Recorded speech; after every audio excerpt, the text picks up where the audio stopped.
कशा आहात मंडळी आणि आपल्या चॅनलमध्ये तुमच्या सर्वांचं खूप खूप स्वागत आहे. आणि माझी सकाळची गडबड सुरू होती आणि आज पीठही संपलं होतं, त्यामुळे म्हटलं पिठाचा डब्बा धुवून घेता येईल. सगळंच पीठ चाळून घेतलं. म्हणजे जेवढं लागता येईल तेवढं पीठ चुरून घेता येईल. आणि काय माहिती चपात्या पण पुरतील की नाही असं वाटत होतं मला. आणि आज होता बेत चपाती, पिठलं आणि सकाळी सकाळी भूक लागते, त्याच्यामुळे नाश्त्याला पोहे करायचे मी ठरवलं होतं. आणि तुम्ही तुमच्या मुलांमध्ये भेदभाव करता का? नक्कीच करत नसाल, पण माझा हा अनुभव आलेला आहे, ते मी नक्कीच तुम्हाला सांगते. व्हिडिओ शेवटपर्यंत नक्की पहा. आणि मला खरंच वाटतं मुलांमध्ये भेदभाव हे करायलाच नाही पाहिजे. ते छोटी मुले असो, मोठी मुले असो आणि केवढीही झाली तरी, त्यांचे लग्न झाली तरी त्यांच्यात भेदभाव नाही करायला पाहिजे.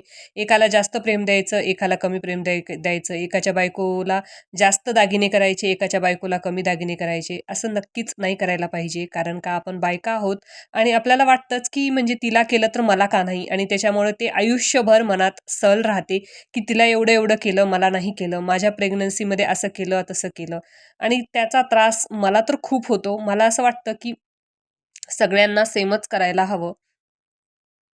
मग पिल्लूला भूक लागली होती, त्याच्यामुळे त्याला ॲपल कट करून दिला. सकाळी सकाळी मी त्याला ॲपल देते कधी-कधी आणि मीही खाते. मग कांदा वगैरे धुवून घेतला. कारण का मी कधीही कांदा कट करताना तो तो म्हणजे थोडा हाफ केला की तो धुवूनच घेते. कारण का ते जे काळं-काळं असतं ना, ते कधी खाऊ नये. कधी-कधीच असतं कांद्याला, पण मला आता सवयच लागली कांदा धुवायचा. आणि आता मी पोहे मस्त भिजवून घेतले. त्याच्यात हळद, मीठ, मिरचू टाकलं आणि मस्त त्याला फोडणी दिली. आणि छान मला पोहे खूप आवडतात. कधीही भूक लागली की मस्त आपले 2 मिनिटात पोहे होतात.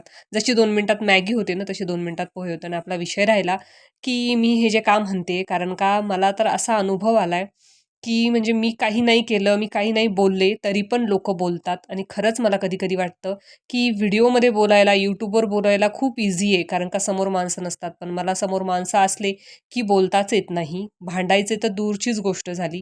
आणि त्याच्यामुळे कधी-कधी खूप आपल्याला बोललं जातं आणि ते बोललेलं आपण आपण काहीच नाही बोलत, पण ते आपल्या मनात खूप रुततं, खूप राहतं ते खूप-खूप. आणि त्याचा त्रास आपल्यालाच होतो. त्यानंतर मी संत्री कट करून घेतली आणि माझ्या पिल्लूलाही दिली आणि मीही खाल्ली. आणि त्याच्यानंतर पुढचे कामच तर सुरूच होते. लसूण वगैरे करून घेतला, कुटून घेतला. मला खलबत्त्यातलाच लसूण लागतो आणि छानही वाटतं. प्रत्येक भाजीच्या वेळेस कुटून घ्यायचं. तो मिक्सरमध्ये बारीक करून फ्रीजमध्ये ठेवा, असं मला बिलकुल नाही आवडत. आणि त्याच्यानंतर आपले कामं तर सुरूच राहणार आहेत.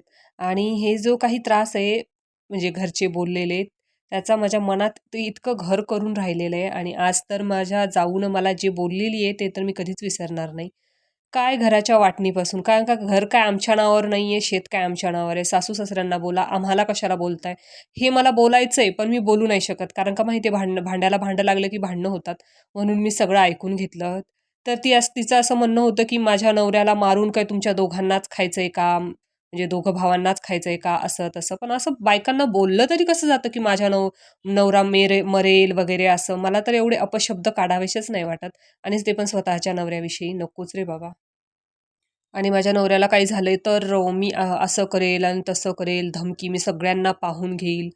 हे तिचं नेहमीचंच झालंय. काहीही काही झालं, त्या दोघात भांडणं जरी झाले तरी म्हणे तुम्हीच सगळे घरातलेच मिळून भांडणं लावतात. अरे नवरा बायकोमध्ये जे भांडणं होतात ना, आणि असंही नाही की ती आमच्या जवळ वगैरे राहते, दूर राहते, तरी आम्ही कशाला तिथे जाऊन भांडणं लावावं? आम्हाला तर माहिती पण नसतं की कशाचे भांडणं, काय भांडणं.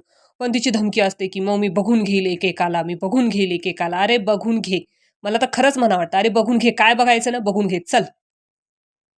पण मी समोरासमोर असं बोलू शकत नाही. काय माहिती, मला असं वाटतं नको, कशाला बोलणं, मग ती काहीतरी बोलणार, मग आपण काहीतरी बोलणार, त्याच्यापेक्षा जाऊच दे. तुम्ही खरं सांगा, तुम्ही काय करता आणि मी काय करायला पाहिजे? कोणी जर आपल्याला भांडत असेल, घालून पाडून बोलत असेल, तर काय करायला हवं?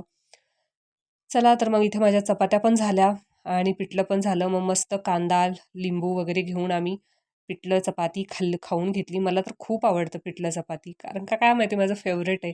चला भेटूयात पुढच्या ब्लॉगमध्ये. सबस्क्राईब करा. बाय.